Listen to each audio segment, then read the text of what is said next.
చాలా white paper లాంటి మనిషి, ప్రజలకు సేవ చేయడమే తప్ప ఆయన 10 మందికి జీవితం ఉపయోగపడమే తప్ప అంత మంచి మనిషి ఇలా ఉపేందర్ రెడ్డి గారు దురదృష్టవశాత్తు ఆయన ఓడిపోయారు.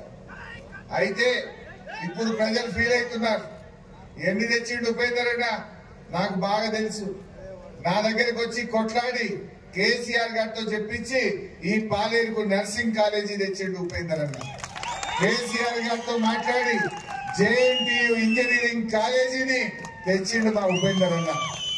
కేబుల్ బ్రిడ్జ్ మున్నేరు నది మీద ఇగో ఇదే మన ఎంపీ నామా గారు, మన ఉపేందర్ అన్న, అజయ్ గారు వచ్చి మాకు మంచి కేబుల్ బ్రిడ్జ్ కావాలంటే 200 కోట్లతో మున్నేరు మీద కేబుల్ బ్రిడ్జ్ కూడా తీసుకొచ్చింది.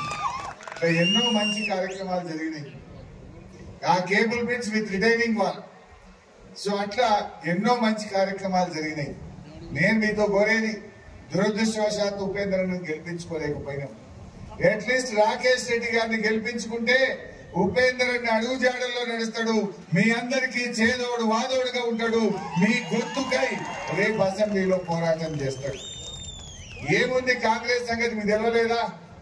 6 నెలల్లోనే కాంగ్రెస్ అంటే ముక్కులకు వచ్చింది అందరికి. వద్దురో నాయన ఈ కాంగ్రెస్ పాలన అంటున్నారు. ఏ గవర్నమెంట్ అయినా ముందుకు పోవాలి, కాంగ్రెస్ గవర్నమెంట్ రివర్స్ గేర్ లో వెనుకకు పోతున్నది. కాంగ్రెస్ వచ్చినాక మంచినీటి కొరత, సాగునీటి కొరత, కరెంటు కొరత, ఆసుపత్రుల్లో మందుల కొరత, ఇవాళ గ్రామ పంచాయతీల్లో బిల్లులు లేక గ్రామ పంచాయతీ వర్కర్లకు జీతాలు రాని పరిస్థితి, అంతా కటకటనే, అంతా కొరతనే. అంటే 6 నెలల్లోనే తేలిపోయింది కాంగ్రెస్ ప్రభుత్వం. ఈ ప్రభుత్వం ప్రజలకు ఇచ్చిన హామీలు అమలు చేయలే. 6 గ్యారంటీలను 100 రోజుల్లో అమలు చేస్తామని ఇలా రాష్ట్ర ప్రజల్ని మోసం చేసింది. విజ్ఞులైన మీరు, విద్యావంతులు, మేధావులు మరి కాంగ్రెస్ పార్టీకి గుణపాఠం చెప్పాలి.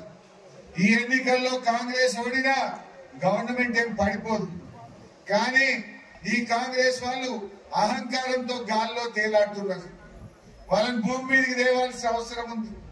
వాళ్ళు ఏమంటున్నారు, రైతులకు 7,500 రూపాయలు